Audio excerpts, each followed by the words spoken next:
అనంతపురం జిల్లా Guntakal municipal office ఎదుట ఆందోళన చేపట్టారు సచివాలయ జేఏసీ ఉద్యోగులు. రోజురోజుకు ఉద్యోగుల ఆత్మ గౌరవాన్ని దిగజారుస్తున్న ప్రభుత్వం సచివాలయాల ఉద్యోగుల శక్తిని నిర్వీర్యం చేస్తోందని ఆగ్రహం వ్యక్తం చేశారు. వాలంటీర్లు చేయాల్సిన పనులు కూడా తమకే అప్పగించడం పట్ల అభ్యంతరం తెలిపారు. వాట్సాప్ సర్వీసెస్ రిజిస్ట్రేషన్ విధులను మూకుమ్మడిగా బహిష్కరిస్తున్నట్లు ప్రకటించారు సచివాలయ ఉద్యోగులు.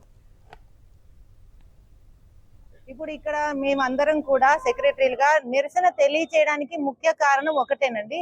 కానీ ఇప్పటికిప్పుడు నిన్నటికి నిన్న కొత్తగా ఇచ్చినటువంటి ఆదేశాల మేరకు ఎప్పుడైతే ఈ వాలంటీర్లు ఇంతకు ముందు ఉన్నటువంటి వాలంటీర్ విధానంలో ఒక వాలంటీర్ 50 ఇళ్లకు చేసుకుంటూ పనులు చేసుకుంటూ ఇల్లు తిరిగి వాళ్ళు ఎలాగైతే చేసుకున్నారో ఇప్పుడు అదే విధానాన్ని అవలంబిస్తూ సెక్రటరీలకి ఒక్కొక్క సెక్రటరీకి 3 క్లస్టర్లు 4 క్లస్టర్లు వాటికి మ్యాపింగ్ చేసేసి ఇల్లు తిరిగి వాళ్ళు చేస్తున్నటువంటి ఆ పనులన్నీ కూడా చేయాలంటే ఒక సెక్రటరీకి సుమారుగా 150 నుంచి 200 ఇళ్ల వరకు వస్తున్నాయి.